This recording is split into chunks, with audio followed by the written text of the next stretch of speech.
ಮಧುಗಿರಿ ತಿಪಟೂರಿನಲ್ಲಿ ಹೆಣ್ಣು ಮಕ್ಕಳಿಗೆ ಹಾಸ್ಟೆಲ್ ನಿರ್ಮಾಣ ಮಾಡಿ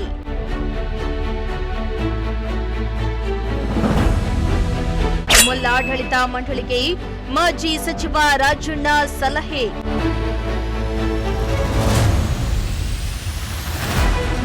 ಮಧುಗಿರಿ ಪಟ್ಟಣದ ಎಂಎನ್ಕೆ ಸಮುದಾಯ ಭವನದಲ್ಲಿ ತುಮುಲ್ ಆಡಳಿತ ಮಂಡಳಿಯಿಂದ ಹಾಲು ಉತ್ಪಾದಕ ಮಕ್ಕಳಿಗೆ ಪ್ರತಿಭಾ ಪುರಸ್ಕಾರ ಹಾಗೂ ಮೃತ ರಾಸುಗಳ ಮಾಲೀಕರಿಗೆ ಪರಿಹಾರದ ಚೆಕ್ ವಿತರಣಾ ಕಾರ್ಯಕ್ರಮವನ್ನು ಆಯೋಜನೆ ಮಾಡಲಾಗಿತ್ತು.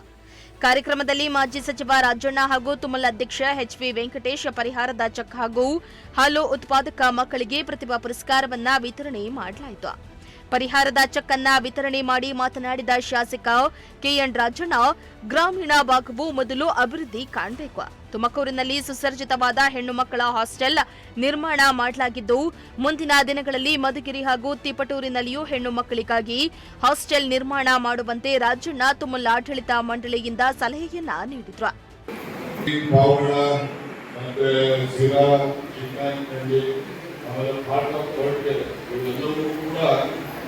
ಸ್ವಲ್ಪ ಆರ್ಥಿಕವಾಗಿ ಹಿಡಿದುಕೊಂಡಿರ್ತಕ್ಕಂಥ ಪ್ರದೇಶ.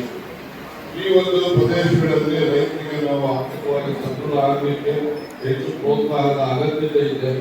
ಆ ಒಂದು ಕೆಲಸವನ್ನು ನಾವು ಮಾಡ್ತೀವಿ ಅಂತಕ್ಕಂಥ ವಿಶ್ವಾಸವನ್ನ ವ್ಯಕ್ತಪಡಿಸೋದ್ರ ಜೊತೆಗೆ ಏನೆಲ್ಲ ಮಕ್ಕಳು ಬಂದಿದ್ದೀವಿ ನೀವೆಲ್ಲ ಇವತ್ತು ಪ್ರೋತ್ಸಾಹ ನಿಮ್ಮ ಪುರಸ್ಕಾರವನ್ನು ಸ್ವೀಕಾರ ಮಾಡಲಿಕ್ಕೆ ನಿಮ್ಮ ಭವಿಷ್ಯ ಉಜ್ವಲವಾಗಿದೆ.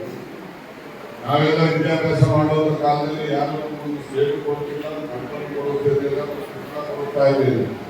ಇವತ್ತು ವಿದ್ಯಾಭ್ಯಾಸಕ್ಕೆ ಏನೆಲ್ಲ ಸೌಲಭ್ಯಗಳು ಬೇರೋ ಸರ್ಕಾರ ಕೊಡುತ್ತೆ, ಸಣ್ಣ ಸಮಸ್ಯೆಗಳು ಕೊಡ್ತಾರೆ, ಪೋಷಕರು ಕೊಡ್ತಾರೆ, ಸಾರ್ವಜನಿಕರು ಕೊಡ್ತಾರೆ. ಆದ್ರಿಂದ ನೀವು ಒಂದು ಗುಣಮಟ್ಟದ ವಿದ್ಯಾವಂತರು ಆದಾಗ ಮಾತ್ರ ನಿಮ್ಮ ಜೀವನ ಮುಂದಿನ ಜೀವನ ಹಸನಾಗ್ತದೆ. ಇಲ್ಲ ಅಂತ ಹೇಳಿದ್ರೆ ಏನೆಲ್ಲ ಕಷ್ಟ ಕಾರ್ಪಣ್ಯಗಳನ್ನು ನಿಮ್ಮ ಪೋಷಕರು ಅನುಭವಿಸುತ್ತಾರೆ, ಅದೇ ಕಷ್ಟ ಕಾರ್ಪಣ್ಯಗಳನ್ನು ನೀವು ಅನುಭವಿಸೋದ್ರ ಮೂಲಕ ನಿಮ್ಮ ಜೀವನ ನಡೆಸಿಕೊಳ್ಳಿ. ಅದಕ್ಕೋಸ್ಕರ ದಯಮಾಡಿ ಒಂದು ಗುಣಮಟ್ಟದ ವಿದ್ಯಾವಂತರಾಗಿ ಆ ವಿದ್ಯೆಯನ್ನು ಪಡೆಯೋದ್ರ ಮೂಲಕ ನೀವು ಸಮಾಜಕ್ಕೆ ಉತ್ತಮ ಒಂದು ಆಸ್ತಿಯಾಗಿ ಪರಿಗಣಿಸಲಿಕ್ಕೆ ಸಾಧ್ಯ ಆಗುತ್ತದೆ. ಇನ್ನು ಮಧುಗಿರಿ ತಾಲೂಕಿನಲ್ಲಿ 1.20 ಲಕ್ಷ ಲೀಟರ್ ಹಾಲು ಉತ್ಪಾದನೆಯಾಗ್ತಾ ಇದ್ದು, ಹೈನೋದ್ಯಮ ಸದೃಢವಾಗಿದೆ. ಅದಕ್ಕೆ ನಾನು ಸಚಿವನಾಗಿದ್ದ ವೇಳೆ ಗುಣಮಟ್ಟ ನಿಯಂತ್ರಣದ ಸಾಫ್ಟ್ವೇರ್ ಹಾಕಿದ ಕಾರಣ ಈಗ ಹೆಚ್ಚಿನ ಬೆಲೆ ಸಿಗ್ತಾ ಇದ್ದು, ಇದು ರೈತರಿಗೂ ಹಾಗೂ ಒಕ್ಕೂಟಕ್ಕೂ ಲಾಭ ತರ್ತಾ ಇದೆ. ಮೊದಲು ಇದಕ್ಕೆ ಬಹಳ ವಿರೋಧವಿದ್ದು, ಈಗ ಅದರ ಬೆಲೆ ತಿಳಿತಾ ಇದೆ. ಇದರಿಂದ ಗುಣಮಟ್ಟದ ತುಪ್ಪಕ್ಕೆ ಭಾರಿ ಬೇಡಿಕೆ ಹೆಚ್ಚಿದೆ ಎಂದಿದ್ದಾರೆ.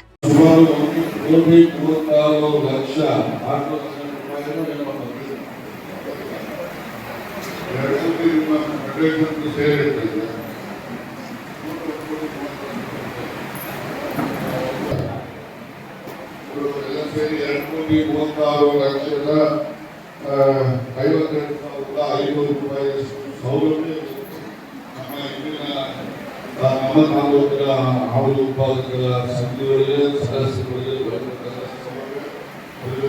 ಮಕ್ಕಳಿಗೂ ಕೂಡ ಚೆಕ್ ಕಾರ್ಯಕ್ರಮ ಇದೆ. ಇನ್ಶೂರೆನ್ಸ್ ಹಸುಗಳ ಮರಣ ಆಗಿರ್ತಕ್ಕಂಥ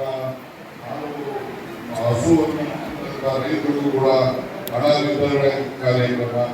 ಆಮೇಲೆ ಸದಸ್ಯರು ಆಗಿರ್ತಕ್ಕಂಥ ಸುಮಾರು 60 ಲಕ್ಷ ರೂಪಾಯಿಯಷ್ಟು ಪರಿಹಾರವನ್ನು ಕೊಡ್ತಕ್ಕಂಥ ಸೌಲಭ್ಯ ಇವೆಲ್ಲವೂ ಕೂಡ ನಿಮ್ಮ ಒಂದು ರೈತರ ಹಾಲು ಉತ್ಪಾದಕರಿಗೆ ಸೌಲಭ್ಯಗಳು ಹೇಳಿ ನಾನು ಈ ಸಂದರ್ಭದಲ್ಲಿ ನಿರ್ಬೋಧಿಸಲಿಕ್ಕೆ ಬಯಸ್ತೇನೆ. ಇನ್ನು ತುಮಲ್ ಅಧ್ಯಕ್ಷ ಹಾಗೂ ಪಾವಗಡ ಶಾಸಕ ಎಚ್ವಿ ವೆಂಕಟೇಶ್ ಮಾತನಾಡಿ, ಇತಿಹಾಸದಲ್ಲಿ ತುಮಲ್ಗೆ ನಾಮ ನಿರ್ದೇಶಿತ ಸದಸ್ಯರನ್ನ ಅಧ್ಯಕ್ಷ ಮಾಡಿದ ಉದಾಹರಣೆ ಇಲ್ಲ. ಆದರೆ ಪೂಜ್ಯ ತಂದೆ ಸಮಾನರಾದ ಶಾಸಕ ಕೆಎನ್ ರಾಜಣ್ಣನವರು ನನ್ನನ್ನ ಅಧ್ಯಕ್ಷರನ್ನಾಗಿ ಮಾಡಿದ್ದಾರೆ.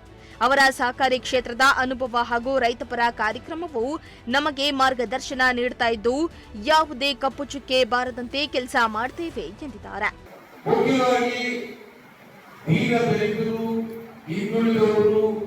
ಎಲ್ಲರ ಧ್ವನಿಯಾಗಿ ಏನಾದರೂ ರಾಜ್ಯದಲ್ಲಿ ಮಾತಾಡ್ತಾರೆ ರಾಜಣ್ಣ ಸಾಹೇಬರು ಬಿಟ್ರೆ ಯಾರು ಅವರ ಬಡವರ ಧ್ವನಿಯಂತೂ ನಾಯಕರಿಲ್ಲ ಅಂತ ನನ್ನ ವೈಯಕ್ತಿಕ ಅಭಿಪ್ರಾಯ. ಯಾಕಂದ್ರೆ ರಾಜ್ಯದಲ್ಲಿ ಇವತ್ತು ನೋಡಿ ನಮ್ಮ ಒಕ್ಕೂಟಗಳಲ್ಲಿ ವ್ಯವಸ್ಥೆಯಲ್ಲಿ ಎಸ್ಸಿ ಎಸ್ಟಿ ಒಬಿಸಿ ಇವರಿಗೆ ನಾಮಿನಿ ತಗೋಬೇಕಂತೇಳಿ ಒಂದು ಪ್ರಸ್ತಾಪವನ್ನ ಮಂಡಿಸಿದರೆ ಅದು ಅಪ್ರೂವ್ ಆಗಿರ್ಬೇಕು. ಅನುಭವವಿದೆ. ಆ ಅಸೆಂಬ್ಲಿಯಲ್ಲಿ ಚರ್ಚೆ ಆಯಿತು. ಆಮೇಲೆ ರಾಜಣ್ಣ ಸಾಹೇಬ್ರಂತವರು ಮಂತ್ರಿಯಾಗಿರ್ಬೇಕಂತ ನಮ್ಮೆಲ್ಲರ ಆಸೆ. ಮಾನ್ಯ ಮುಖ್ಯಮಂತ್ರಿಗಳಿಗೆ ನೇರವಾಗಿ ಹೇಳ್ತೀವಿ, ನೀವು ಪರ ಮಾತಾಡಿ ರಾಜಣ್ಣ ಸಾಹೇಬ್ರನ್ನ ಹೇಳಿದ್ರಿ, ಈಗ ನೀವು ಪರವಾಗಿ ಮಾತಾಡೋದು ರಾಜ್ಯದಲ್ಲಿ ಯಾರು ಹೇಳ್ತೀರಿ ಅಂತ ಹೇಳಿದ್ರೆ, ಇಲ್ಲ ಸುಬ್ರಹ್ಮಣ್ಯ ಮಾತಾಡಿ ಮನವೊಲಿಸ್ತೀನಿ ಅಂತ ರಾಹುಲ್ ಗಾಂಧಿ ಅವರು ಮನವೊಲಿಸ್ತೀನಿ ಅಂತ ಹೇಳಿದರೆ, ನೀವು ನೆಕ್ಸ್ಟ್ ಕ್ಯಾಬಿನೆಟ್ ಎಕ್ಸ್ಪೆನ್ಷನ್ ಅಲ್ಲಿ ನಮ್ಮ ರಾಜಣ್ಣವರು ತಗೊಳ್ಳೇಬೇಕು, ನಮ್ಮೆಲ್ಲರ ಪರವಾಗಿ ಅವರು ಧ್ವನಿ ಎತ್ತಾರೆ ಅಂತ ಹೇಳಿದ್ದಕ್ಕೆ ಅವರು ಒಪ್ಪಿಕೊಂಡಿದ್ದಾರೆ. ಮಾನ್ಯ ಸತೀಶ್ ಜಾರಕಿಹೊಳಿ ಅವರನ್ನು ನಾವು ಎಲ್ಲವನ್ನು 8 ಜನ ಶಾಸಕರು ಒತ್ತಾಯ ಮಾಡಿದ್ವಿ. ಅವರಿಗೆ ನಮ್ಮ ಜಿಲ್ಲೆಗಳನ್ನೇ ರಾಜಕೀಯ ಮಾಡ್ಕೊಳ್ರಿ, ಆಮೇಲೆ ನಂಬಿಕೊಂಡಿರೋ ಸಹಕಾರ ಇಲಾಖೆಯಲ್ಲಿ ಲಕ್ಷಾಂತರ ಜನಕ್ಕೆ ಅವರಿಂದ ಅನುಕೂಲ, ಅವ್ರ ತರೋ ಅಪಾಯಿಂಟ್ಮೆಂಟ್ಗಳು, ಅವ್ರಿಗೆ ಇರೋ ಅನುಭವ ಸಹಕಾರಿ ಕ್ಷೇತ್ರದಲ್ಲಿ ಈ ಲಕ್ಷಾಂತರ ಜನಕ್ಕೆ ಅನುಕೂಲಗಳಾಗುತ್ತೆ ಅಂತ ಹೇಳಿ ಸತೀಶ್ ಜಾರಕಿಹೊಳಿ ಅವರನ್ನ ಮನವಿ ಮಾಡಿದ್ವಿ. ಬೆಳಗಾವಿ ಅಧಿವೇಶನದಲ್ಲಿ ಇದೊಂದು ನಾವೆಲ್ಲ ಸೇರಿ ಮುಖ್ಯಮಂತ್ರಿಗಳಿಗೆ ಮನವಿ ಮಾಡಬೇಕಂತ ನಾವೆಲ್ಲ ಮಾತಾಡಿದ್ವಿ. ಇನ್ನು ತುಮುಲ್ ನಿರ್ದೇಶಕ ಬಿ ನಾಗೇಶ್ ಬಾಬು ಮಾತನಾಡಿ, ಕಳೆದ 4 ವರ್ಷದ ಹಿಂದೆ ಮಧುಗಿರಿ ಹಾಲಿನ ಗುಣಮಟ್ಟ 8% 9%. ಈಗ ರಾಜಣ್ಣನವರು ಸಚಿವರಾದ ನಂತರ ತಂದ ಹಾಲಿನ ಗುಣಮಟ್ಟ ಅಳೆಯುವ ಯಂತ್ರದಿಂದ 98.3% ಗುಣಮಟ್ಟದ ಹಾಲು ಬರ್ತಾ ಇದ್ದು, ಅವರ ಕ್ರೆಡಿಟ್ ಕೆಎನ್ ರಾಜಣ್ಣ ಅವರಿಗೆ ಸಲ್ಲಬೇಕು ಎಂದಿದ್ದಾರೆ. ಈಗ ನಮ್ಮ ಇನ್ನೊಂದು ಸಭೆಯಲ್ಲಿ ಚರ್ಚೆ ಮಾಡ್ತಾ ಇದ್ವಿ. ನಮ್ಮ ನಿರ್ದೇಶಕರು ಬಹಳ ಚುರುಕಾಗಿ 3-4 ಸಲ ಈ ಸರಿ ಇರೋದ್ರಿಂದ ಬಹಳ ಚರ್ಚೆ ಮಾಡ್ತಾ ವಿಚಾರಗಳು. ಅಲ್ಲಿ ಒಂದು ಫ್ಲೆಕ್ಸಿ ಬ್ಯಾಗ್ ಅಂತ ಆಗಿದ್ದಾರೆ, ಅದು ಫಿನ್ಲ್ಯಾಂಡ್ ತಂದು ನಮ್ಮ ಹೆಸರು ಶುರುವಾಗಿ ಹೇಳ್ತಾ ಇದ್ರು, ಇದೊಂದು ಬಿಳಿ ಹಾಗೆ ಸಾಕಾಗ್ತಾ ಇತ್ತು ಅಂತ. ಅದೇನಂದ್ರೆ ಯಾವ್ದನ್ನ ಪಾಲಿಸೋದ್ರೆ ಫಿನ್ಲ್ಯಾಂಡ್ಗೆ ಹೋಗ್ಬೇಕು, ಫಿನ್ಲ್ಯಾಂಡ್ ತರಬೇಕು. ಯಾಕಂದ್ರೆ ಹೇಳ್ತಾ ಇರೋದು, ಯಾಕಂದ್ರೆ ನಮ್ಮ ಮಾಜಿ ನಿರ್ದೇಶಕರ ಒಂದು ಸಾಧನೆ, ಅವರು ಮಾಡಿರ್ತಕ್ಕಂಥ ಸಾಧನೆ ಏನಪ್ಪ ಅಂತಂದ್ರೆ, ಏನೋ ಮೋಟರ್ ರಿಪೇರಿ ಆದ್ರೆ ಇಲ್ಲೇ ಹೋಗಿ ಒಂದು ಸಾಮಾನು ರಿಪೇರಿ ಮಾಡ್ಬೋದು, ಹಂಗಾಗಲ್ಲ. ಫಿನ್ಲ್ಯಾಂಡ್ ಇದ್ದರೆ ಅಲ್ಲಿಂದ ತರಬೇಕು. ಅದರಿಂದ ನಮ್ಗೆ ಏನಪ್ಪ ಅಂತಂದ್ರೆ 5 ಕೋಟಿ ಬಂಡವಾಳ ಹಾಕಿ 5 1 ಕೋಟಿ ಮುಟ್ಟಿದೆ. ಆ ಪ್ರಕಾರ ಒಂದು ಯೋಜನೆಗಳನ್ನ ನಾವು ತಂದು ನಾನೇನೋ ಮಾಡಿದೆ, ನಾನೇನೋ ಇದು ಮಾಡ್ಬಿಟ್ಟೆ ಅಂತಕ್ಕಂಥ ಮಾತನ್ನು ಯಾವಾಗ ಹೇಳ್ತಾ ಇರ್ತಾರೆ. ಆದ್ರಿಂದ ಈ ತರ ಒಂದು ಉದಾಹರಣೆ ನೀವು ಕೊಟ್ಟಿದ್ದೀನಿ ಅಷ್ಟೇ, ಬಹಳಷ್ಟು ಅಲ್ಲಿ ಅವ್ಯವಸ್ಥೆ ಮಾಡಿರ್ತಕ್ಕಂಥ ಉದಾಹರಣೆಗಳಿದೆ ಅಂತಕ್ಕಂಥ ಮಾತನ್ನು ನಾನು ಸಂದರ್ಭದಲ್ಲಿ ಹೇಳಿ ಈಗ ಹೆಚ್ಚಿನ ಸಮಯವನ್ನು ತಗೊಳ್ಳೋದಿಲ್ಲ. ಇನ್ನು ನಮ್ಮ ಸಾಹೇಬರು ಮತ್ತು ವೆಂಕಟೇಶ್ವರ ಮಾತಾಡಬೇಕು. ಇನ್ನು ಕಾರ್ಯಕ್ರಮದಲ್ಲಿ ಶಾಸಕರಾದ ರಾಜಣ್ಣ, ಎಚ್.ಬಿ. ವೆಂಕಟೇಶ, ತುಮಲ್ ಆಡಳಿತ ಮಂಡಳಿ ಹಾಗೂ 100 ಮಂದಿ ರೈತ ಬಾಂಧವರು ಭಾಗಿಯಾಗಿದ್ರು. ಸಿರಾಜ್ ಅಹಮದ್, ಪ್ರಜಾಶಕ್ತಿ ಟಿವಿ, ಮಧುಗಿರಿ.